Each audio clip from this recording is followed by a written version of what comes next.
Chapter 252. Chapter 252. Resolve. Damaged? No, that's not. My voice trailed off as I felt the internal condition of my body. Regis was right. When I tried to spread mana throughout my body, and act as natural as breathing by this point, I was only met with a slight tingle. I tried once more, this time trying to gather ambient mana. This time, I couldn't even feel anything. No blanket of warmth like before when mana once rushed inside me and coalesced in my core. No, I muttered, heaving my heavy body up onto my feet. I threw a jab, my punch painfully slow even as I channeled mana from my core through the necessary parts of my body needed to carry out a punch. Regis sighed. Ignoring him, I pivoted and kicked forward. I stumbled and fell, unable to even keep balance. Pushing myself up, I tried moving my body again. It was a bit easier this time, but it still felt like my time as a toddler in this world. My brain knew how to move, but my body just wouldn't listen. I fell, and I fell again, each time more infuriating and embarrassing than the last. Finally, as my face hit the smooth floor, my arms unable to even react in time to cushion my fall, I stayed on the ground. I roared in frustration, slamming my head into the ground. What the hell is wrong with me? All of that hard work, years upon years of training and refining my core, learning to control all of the elements effectively, all gone. I pounded my head on the ground again, barely feeling anything more than a dull throb despite how hard the floor shook. I let out another scream that had been tugging at my throat, desperate to be let out. Whether I had calmed myself or had just run out of energy, I didn't know, but I found myself staring at the iridescent stone, the pocket dimension where Sylvie resided. She had sacrificed her life for me and was reduced back to this state. Because of all of the stupid choices I made, she was the one that paid the price. If I can't get things together for myself, I need to do it for her. At the very least, I owe her that. I got up and silently made my way back to the water fountain. Cupping my hands, I brought the cold water to my mouth and drank. Quenching my thirst, I splashed some water on my face before taking a hard look at my reflection. A slightly older and sharper-faced Arthur looked back at me with piercing gold eyes. My hair reminded me of bleached sand as it flowed just past my shoulder in waves. Even the texture of my new hair mimicked Sylvie, sending another pang of guilt. Ripping a thin strip of cloth from the tattered pants that I was wearing in my last battle, I tied the back of my hair. What do we do now? I mustered, turning to Regis. The floating black ball of fire with horns cocked a brow. Or at least, that's what it looked like, before saying, "You realize you're asking advice from a weapon, right?" I remained silent, staring at him until he clicked his tongue, or whatever he had in that large mouth of his. "No fun," he grumbled before floating toward me. "Well, it's not like we have much of a choice, seeing as there is only one way out of this room. So we just go through the door?" I confirmed, already heading through the large metal door. "Hold it, Goldilocks," he began. "Are you trying to get yourself killed?" "What do you mean?" I asked before the familiar term registered in my brain. "And how do you know who Goldilocks is?" "I'm made from you, remember? All of the things you know, whether from this life or your past life, has influenced what I am right now," he answered. "So really, if you're annoyed at my wonderful personality, you're really just annoyed at yourself." "I don't remember ever being this sardonic or derisive," I retorted. "Well, to be more specific, I guess I'm an amalgamation of you, Sylvia, your Bond, and that charming stud of a beast, Udo," the floating black fire explained. That's when it clicked. Regis had reminded me of Udo. While his horns were shaped more like Sylvie's, out of the three, Udo's nature was the most prominent in Regis, just a lot more toned down by Sylvia, Sylvie, and my mix of personalities. "Anyway," he droned, "you're not in a state where you should be going through any sort of door haphazardly, especially if this entire place was meant to keep people out." "Yeah, I know," I cut in. "My core is pretty messed up and my body feels like it's made of lead or something, but it's not like we can just stay here." Disregarding your injured core for a moment, do you remember when I said that Sylvie used some pretty heavy ether voodoo on you to keep your body from basically destroying itself? I nodded my head. MHM. Well, perhaps the one good thing that came out of all of this, aside from myself, of course, is your new body, Regis explained. "Your body, while not being completely draconic, is pretty damn close," Regis explained. My eyes widened and I immediately lowered my head, looking down at my arms and the rest of my body. Aside from the color of my hair and eyes changing, the features of my face becoming a little sharper and my skin becoming paler, it didn't feel any different from my body. Actually, it felt worse than my usual self. Regis answered, as if reading my thoughts. I'm not sure how much pain you actually remember feeling, but you nearly died during this metamorphosis. It'll take some time and a lot of effort to temper your body. How do I temper this new body of mine? And what happens after I'm able to? I asked. Beats the hell out of me, Regis quipped. I'm knowledgeable, but I'm not some floating encyclopedia. So you just want me to wait here and hope that my body will get better? I snapped. What about you? You're supposed to be a powerful weapon tailored for me.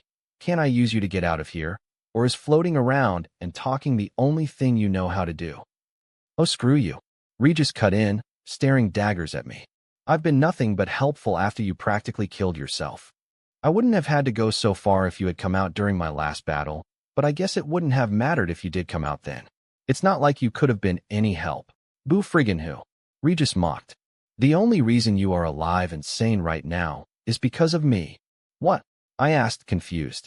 Do you know why I have 4 very different personalities swirling inside me, one of which wants me to kill you very painfully? Thinking back to when the Achlorite had absorbed most of the mana that was stored in Yudo's horn, I got even more annoyed. Yes, because you stole most of the mana from Yudo's horn, mana that would have helped make me stronger. If it hadn't been for me taking most of it, you would have been driven mad, Regis snarled. Instead, I get the pleasure of having oh-so-pleasurable psychopathic tendencies every so often. Stunned, I didn't respond. Time seemed to stop for a moment as we remained silent until Regis spoke up glumly. I don't know what I am. It might have been because I was forced out of you before I could fully develop, but I'm not even sure what sort of weapon I am either, and it's been driving me crazy. I sank down on the ground and let out a sigh. Looks like we're both in a pretty messed up state right now. True, but you dug yourself into the hole you're in right now, pretty boy. I was forced into it, Regis smirked. I let out a laugh. You're right. Taking out the stone that Sylvie was slumbering inside of, I stared at it longingly. I missed Sylvie. She would have known what to do with everything I'd been told. Panic rose inside me as I thought of Sylvia's message and everything it entailed. If the Indrath clan was capable of committing genocide just because they felt their authority being threatened, the Azuras were no better than Agrona and the Vritra clan. Sylvia said that 4 ruins protected from Azuras made by the ancient mages held the key to wielding fate, whatever that meant. Fate was such an abstract concept that even having reincarnated into this world, I still found it hard to believe. But what can I do? My mana core is destroyed to the point where even if I can start using mana again, I don't think it can ever get to the same heights as before. My body may be draconic now, but I don't even know what that fully means and the weapon that I've been waiting for. Get down. Regis suddenly hissed, suddenly flying into my body. Stay up against the wall and act dead, or at least unconscious. Regis asserted, his voice echoing inside my head. I backed up against the wall and fell to the ground just in time to see a column of blue light appear in the center of the room, letting my bangs cover my face. I kept my eyes open despite Regis's insistence. As the pillar of blue dimmed, I was able to make out the silhouette of 3 figures. My heartbeat quickened, excited to see other people here, when Regis berated me, telling me not to even think about getting up. The light completely faded, leaving only the 3 figures standing in the center of the room, 2 males and 1 female. The larger of the 2 men was clad in a mixture of plated and leather armor that did little to hide his bulging muscles. He carried in each hand a spiked mace, both dripping with blood that matched the color of his short crimson hair. The slimmer brown-haired one still was built like an athlete, with broad shoulders and toned arms underneath a brushed silver suit of armor. It was the girl that spotted me first with her 2 red eyes that shone like crystals underneath a curtain of midnight blue, almost navy hair. Her statuesque form layered in what looked more like a uniform than armor, turned my way as she studied me. It only took a moment for the 2 men beside her to notice me, and when they did, they didn't react nearly as subtly as the woman had. The larger one swung his mace, splattering an arc of blood on the ground as he approached me, while the brown-haired warrior withdrew a long sword out of thin air and positioned himself between myself and the girl. His sharp eyes narrowed as a soft vibration hummed from his large blade. I shut my eyes, afraid that they'd see me awake. Shit, what do we do, Regis? Stay down. You're no match for any one of these three right now. He's going to kill me. Wait. Don't move until I tell you. I peeked open an eye to see the crimson-haired man towering over me. Not yet. Regis hissed in my head. Leave her, the girl stated. She thinks you're a girl. Regis snickered.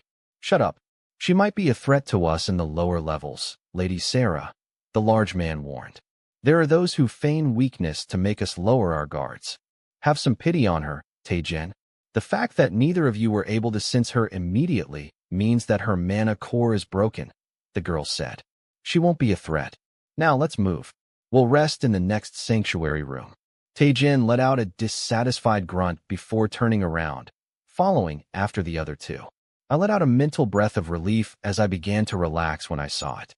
All three of their outfits had purposely left their spines revealed, covered either by chainmail or a thin mesh that I could clearly see through. And running down all three backs, along their spines, were the same kind of runes I had seen on so many Alacrian mages. Anger flared within my chest, and immediately, the man named Tae-jin whirled around to face me. Calm yourself, Arthur, I said to myself. Time seemed to crawl as the mace wielder studied me, confused. Let's go. The other man called out to Tae-jin, and the crimson-haired warrior turned back. I must have waited for over 30 minutes even after they had left through the door before I got up. Wow, now that got my little black heart pumping. Regis exclaimed, shooting out of my body. It's a good thing that gorgeous woman has a heart as large as her TI. Regis, I snapped. My floating companion shot me a wicked grin. Is someone still upset that they were called a girl? No, You can check your pants if you want. You're still a guy. Regis cut in. I let out a sigh. I know, Regis. Now, why are Alacrians here? I asked, changing the topic. You heard Sylvia's message. Agrona has been sending his people down into the ruins that Azuras can't go into, he replied. Suddenly a feeling of dread washed over me. Does that mean we're somewhere below Alacria now? Beats me, but if those ancient mages were able to tinker with ether to an extent where even Agrona wants to know their secrets, I'm guessing that we can be anywhere in the world. This room that we're in right now could be somewhere in the bottom of the ocean, and that door could be a portal that takes us to the other side of the world. Closing my eyes, I brought up the locations of the 4 ancient ruins that Sylvia said she had imparted me with. What I realized was that it wasn't some sort of internal map laid out for me to visualize. It was more like an artificial memory that had been embedded into my brain. It confirmed for me what Regis said earlier. We were inside one of the 4 ancient ruins. What it didn't tell me was where this ruin was located in the world. So what's the plan, milady? Regis chimed. I kept my eyes shut as I took a deep breath. Relying on the habits I had developed throughout my lifetime as Gray, I bottled up the emotions gnawing away at my mind and body. I tightly packed and stored the feelings of panic and dread that encroached on my mind. I tucked away the stray thoughts that lay scattered about and wrapped it shut, leaving me with a simmering anger to give me strength and the cool and comforting numbness to actually think ahead. Whatever was on the other side of that door, those 3 likely took down or cleared through most of it. I couldn't waste an opportunity like this. I opened my eyes with newfound resolve, and I turned to Regis. Let's go.